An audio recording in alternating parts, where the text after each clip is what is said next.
Hello बच्चों, let's the question. The question says can gravitational potential have positive value. क्या gravitational potential हमारा positive हो सकता है? तो देखते हैं बच्चों, क्या पॉजिटिव हो सकता है क्या। तो इससे पहले इसको समझने से, पॉजिटिव या नेगेटिव बताने से पहले आपको बेसिक की कंसेप्ट क्लियर होना चाहिए, ग्रेविटेशनल पोटेंशियल पता होना चाहिए। So what is the key concept of this question? तो यहाँ पे आपको ग्रेविटेशनल पोटेंशियल का मतलब क्लियर होना चाहिए, ठीक है। सो ग्रेविटेशनल पोटेंशियल मतलब हो गया बच्चों यहाँ पर कि सपोज करिए एक ये ऑब्जेक्ट है ए, ठीक है। सपोज करो अर्थ मान लेते हैं, इसका मास एम है, और एक ऑब्जेक्ट बी है जिसका मास स्मॉल एम है, ठीक है। और इसको आप इन्फिनिटी से अर्थ की ग्रेविटेशनल फील्ड के अंदर लेके आ रहे हैं, ठीक। तो अर्थ की ग्रेविटेशनल फील्ड में लेके आ रहे हैं आप इसको। तो यहाँ पर बेसिकली इसकी ग्रेविटेशनल फील्ड जो है इसके अंदर एंटर लेके आने में कितना आपको वर्क करना पड़ रहा है। The amount of work required to bring a unit mass of a body from infinity to a particular point, this work done is said to be gravitational potential। और इसका जो फॉर्मूला होता है बच्चों, वो होता है V equals to minus G M by R. ये हमारा ग्रेविटेशनल पोटेंशियल का फॉर्मूला होता है, ठीक है। अब आप साफ साफ देख सकते हैं इस पोटेंशियल के फॉर्मूले में क्या आ रहा है, नेगेटिव आ रहा है, नेगेटिव साइन आ रहा है, ठीक है। पोटेंशियल के फॉर्मूले में क्या आ रहा है, नेगेटिव साइन आ रहा है। अब ये नेगेटिव साइन क्या इंडिकेट कर रही है, अट्रैक्टिव नेचर इंडिकेट कर रही है, ठीक है। कैसा नेचर इंडिकेट कर रही है कि जो ग्रेविटेशनल फील्ड है वो किस नेचर की है, अट्रैक्टिव नेचर की है। तो हमारी ग्रेविटेशनल पोटेंशियल हमेशा क्या होगी, नेगेटिव होगी। अब इसका रीजन भी बता देता हूँ आपको, प्रॉपर लिख देता हूँ जिससे आपको एग्जाम में लिखने में इजी होगा। The gravitational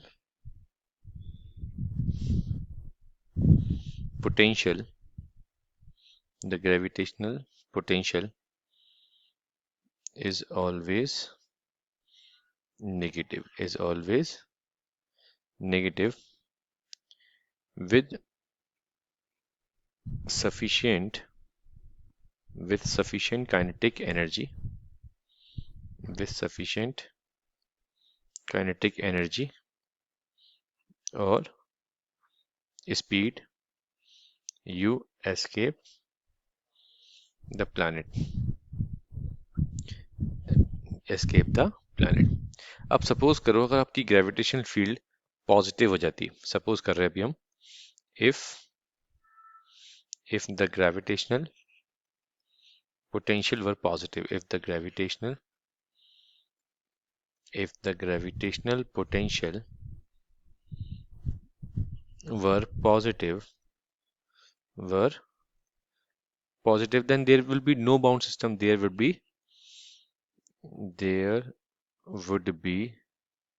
no bound system. तो इसका मतलब कोई भी चीज बाउंड ही नहीं हो पाती, अट्रैक्टिव नेचर नहीं होता, बाउंड ही नहीं हो पाती, तो हम सारी चीजें क्या हो रही होती, हवा में उड़ रही होती। इस वजह से ग्रेविटेशनल पोटेंशियल हमारा कभी भी पॉजिटिव नहीं होता है, इसलिए हमारा ग्रेविटेशनल पोटेंशियल क्या होता है, नेगेटिव होता है, जिसकी सारी चीज क्या है, प्रॉपर बाउंड होकर रखी हुई है। अगर ये पॉजिटिव होता तो ये कोई भी सिस्टम बाउंड नहीं हो पाता, कोई भी ऑब्जेक्ट अपनी जगह पर नहीं होता, तो सारा सिस्टम अनबैलेंस्ड होता।